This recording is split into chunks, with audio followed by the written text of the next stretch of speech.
To make gum paste orchids, you're going to need a petal former, such as an apple tray from the grocery store. You're also going to need a cell board and a texture mat for the petal texture.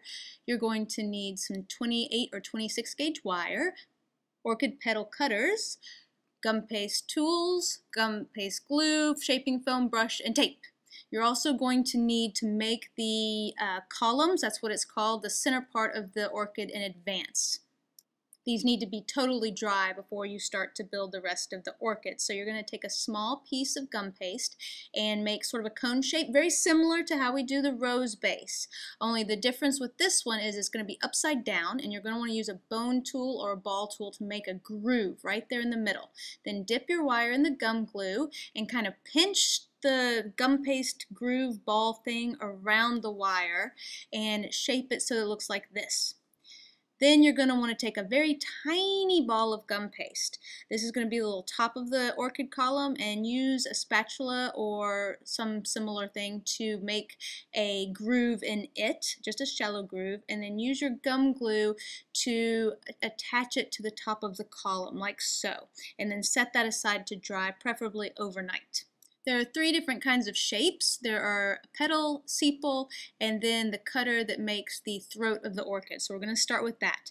You want to roll this gum paste out really, really thinly, and I apologize, my rolling is shaking my Chromebook, so it's all jiggly, and that's not good. But once you have it rolled out nice and thinly, then you can use the orchid throat cutter to cut out the orchid throat.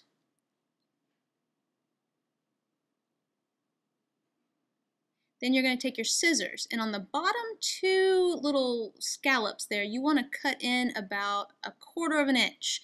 We're going to wrap this around the orchid column, and by cutting that space, it just makes it go a little bit easier. And you're going to want to take your gum paste tool, you can either use a bone tool or a ball tool, and you're going to ruffle the top 3 scallops. You're going to leave the 2 that we cut alone and just ruffle the top ones. Then lightly paint the center with some gum glue and position the orchid base or column so that the grooved part is face down on the center of the throat, like that. And I apologize, the light's not very good, so it's not showing up very well. And then you're going to gently wrap the base of that around the orchid column so that the throat is still open. And you want to position it in your former so that it dries kind of hanging down, if that makes any sense. Next, to do the petals, you're going to want to roll out your gum paste over your cell board so that you have a place to attach the vein, or I'm sorry, the wire. And one thing you don't want to do is to cut this petal on the cell board, and I'll show you why. Because when you go to pick it up, it doesn't make a very clean cut and it gets stretched. So you want to pull the gum paste away first, put it on your cutting board, and then cut your petal shape. And this way you can kind of jiggle it around and make sure you get a clean cut. You can see the difference. The petal on the left is kind of stretched out of shape. Then you're going to dip your wire into gum glue and gently insert it into the raised part on the back of that petal. That's what it's for. And you have to be kind of gentle with this because you don't want the wire to poke through the back or the front, because then it will be visible. So take your time, and it does take some practice to get a feel for. And then pinch the petal down around the bottom so that you can make sure that the wire is secure. Once you have the wire in your petal, then you want to put the petal face down so that the groove with the wire sticking in it is face up, and then use your shaping foam to texture the petal. This way you're not going to get any fingerprints or anything on the back of it. And then take your gum paste tool of choice and frill the very edge of the petal, like so. And then put it to dry on your former. And you're going to want 3 of these, because these are technically the sepals. This one is the petal, and you're going to want 2 of these. And these you do the same way that you did the other one. You're going to just cut the shape and then use your wire and insert it in that raised ridge there on the back that you made on your cell board. Just remember that if you cut out more than 1 petal at a time, the ones you're not immediately working with, you want to put under some plastic. This Wilton gum paste board is handy for that. And again, just be careful, don't let the wire stick through the back or the front if at all possible. And again, just gently pinch the petal down where it attaches to the wire, and you're going to texture it the same way. Just put the shaping foam over the petal and gently press to imprint the texture onto it. And then just like with the others, transfer the petal over to your shaping foam and use whatever gum paste tool you like to use to frill the edge of the petal. Remember that the trick to frilling petal edges is, first of all, to roll the gum paste very, very thinly, but also keep your ball tool or bone tool mostly on the foam and only use it to frill just the very, very edge of the petal. And in order for it to dry in a curve, you may find that you have to bend the wire that's inside the gum paste a little bit, and these wires are perfectly pliable. An alternative way to make the wire is, if you don't want to use the cell board where it gives you a raised ridge to insert the wire, you can use this Wilton texture mat, because on the other side there's a groove and it will give you like a little flap that you can wrap around the wire. The only downside to this method is you can only do one petal at a time because there's just the one groove, whereas on the cell board you've got 5 grooves, so you can do multiple petals at once. But it's the same method. You want to roll it out, pick it up, and then when I'm doing it with this board, I position the cutter so that it's off center. That way, when I fold the flap over the wire, it's got more of a chance of the wire actually being in the center of the petal.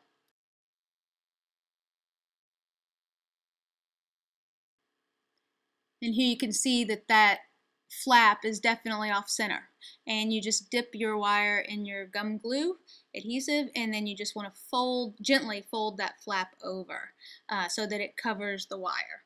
This is a little bit easier than sitting there and trying to thread the wire through a raised ridge in the back. And then it's the same process as before. You just want to texture the petal and then take your gum paste tool and frill the edges. Let it dry on the former until it's totally dry.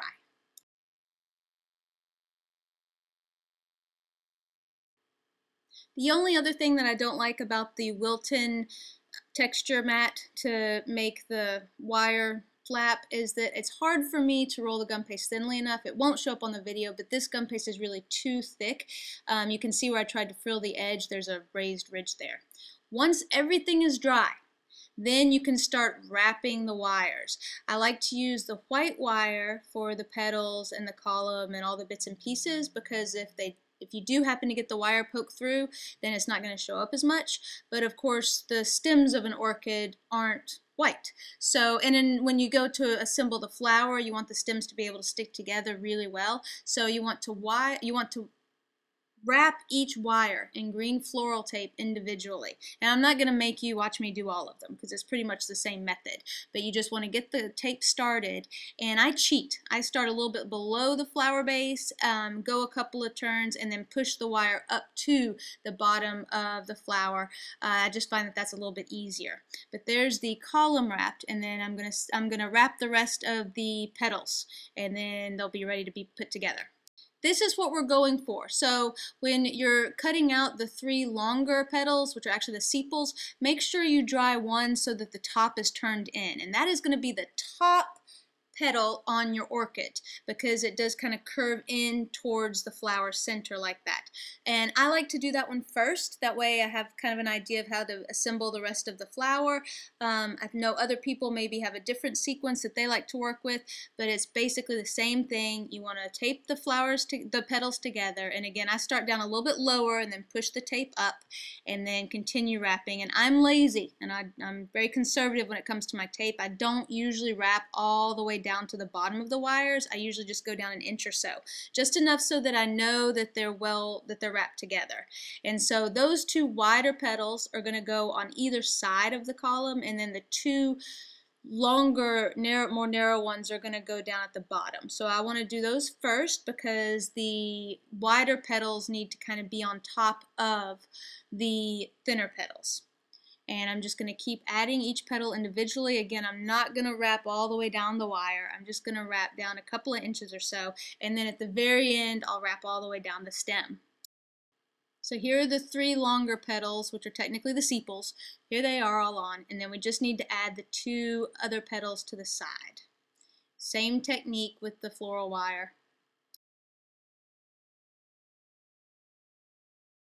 And now that I'm ready to add the last petal, I'm going to get it positioned, and this time I will go all the way down the stem to wrap it. This way I'll know that all the petals are positioned where I want them to be. I'm going to go all the way down to the very end, and then once I'm done, I'm going to take some full width florist tape, because so far this florist tape that I've been using, I cut the width in half just so it would be easier to work with. But this time I'm going to use the full width florist tape and just go all the way down the stem from the base of the flower to the very end one more time to complete my orchid.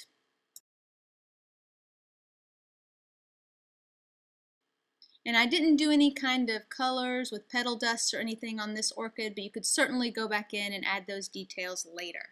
And there's the completed orchid.